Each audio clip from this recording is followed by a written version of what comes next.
aparecen dos precursores. Los precursores son Juan Luis Vives y San Vicente de Paul. Estos precursores que desarrollaron su actividad en Europa, Juan Luis Vives en la ciudad de Brujas y San Vicente de Paul en Francia, los nominamos como precursores puesto que cada uno en un momento histórico particular organizó una forma de asistencia, es decir, organizaron formas de investigación. Puntualmente Juan Luis Vives desarrolló su obra en la ciudad de Brujas. Esta obra tenía que ver con una reforma legal, pero a su vez tenía que ver con la investigación y la asistencia. Si seguimos el orden de pensamiento, podríamos decir que Juan Luis Vives se convierte en un precursor para la época y en un iniciador de un camino que tiene que ver con responder a las demandas sociales, no de forma automática y netamente asistencial, sino que propone un método que era dividir la ciudad en 60 barrios. Cada barrio tenía un conjunto de 3 personas, ciudadanos destacados, ciudadanos notables, que prestaban sus servicios de manera voluntaria. Estos a su vez dependían de un nivel central donde se tomaban las decisiones, pero lo interesante de esta propuesta es que no solo se investigaban las causas, sino que además se organizaba la asistencia. Juan Luis Vives, a su vez, establecía que cada uno de los representantes que estaban a cargo de estos 60 barrios debían visitar a los indigentes, debían visitar a los pobres, y en esta visita lo que se realizaba era una entrevista, es decir, poder escuchar acerca de su situación familiar, acerca de su situación laboral, acerca de su situación sanitaria, acerca de su situación religiosa. No nos olvidemos que había una impronta religiosa, y en función de esta información se organizaban las formas de asistencia. Es decir, había un marco legal que exigía el aporte, y por otro lado había un proceso de trabajo territorial tendiente a conocer los orígenes y la necesidad de estas familias. Nadie podía estar sin trabajar, siempre y cuando las condiciones físicas lo permitieran, y aquella persona que no prestaba servicio, que no tenía una causal justificada, era encarcelada. Las personas o los extranjeros que no podían acreditar la necesidad o la posibilidad de realizar un trabajo eran inmediatamente deportados hacia su lugar de origen y se le entregaban recursos para el traslado.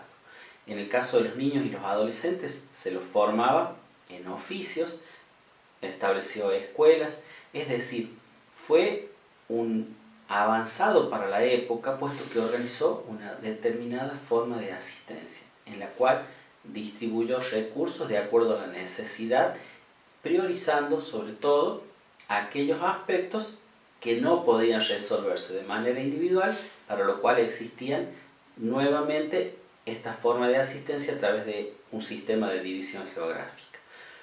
Y el segundo precursor o pionero de la asistencia selectiva es San Vicente de Paul. San Vicente de Paul desarrolló su obra en Francia, tenía una impronta también religiosa. A partir de los 17 años comenzó los estudios, y posteriormente a los 37 años comenzó un proceso de involucramiento con las problemáticas sociales. Recordemos que San Vicente de Paul estaba en una época en la cual se desarrolló y se consolidó sobre todo el capitalismo. Entonces, las consecuencias de este capitalismo incipiente era la exclusión, la pobreza, las situaciones de abandono y de exclusión social. San Vicente de Paul crea las Damas de la Caridad, que eran las encargadas de visitar y organizar esta asistencia, y además entregar alimentos y ropa. Podemos decir que San Vicente se guió por una máxima que era de pasar del amor afectivo al al amor efectivo. Y otra de sus máximas era no socorrer, es matar. Creó las Hijas de la Caridad, que fueron, digamos, un antecedente en cuanto a la organización hacia el interior de la iglesia. Creó los Padres Poles y además San Vicente de Paul es el que introduce el concepto de trabajo voluntario hacia el interior de la iglesia. Es decir, a través de un proceso organizado y metódico, introduce estos conceptos al seno de la asistencia social. Y posteriormente seguimos con la asistencia organizada. La asistencia organizada, lo que dijimos es que va a ser el resultado de dos procesos anteriores: la asistencia natural e indiscriminada, la asistencia social selectiva, que sí establece criterios de discriminación entre quien recibe o no la asistencia. Habíamos dicho también que aparece la asistencia individual, la organizada por el clero y la organizada por el Estado. Y cuando nosotros hablamos de la asistencia social organizada, decimos que este proceso de organización, básicamente de la asistencia, implica que surgen una serie de procesos a través de los cuales se institucionaliza y se organiza la asistencia social. Esta tarea la lleva a cabo el Estado, puesto que en ese momento la problemática social comenzó a complejizarse, comenzó a tener un mayor número de personas que habían sido excluidas, que estaban en situación de pobreza, en situación de exclusión, en situación de carencia. Pero es necesario destacar también que este tipo de asistencia organizada a través de beneficencia, a través de asistencia social, de bienestar social, de desarrollo social, que en definitiva coincidía todo en un concepto llamado seguridad social, que se apoyaba en leyes, en decretos, en resoluciones.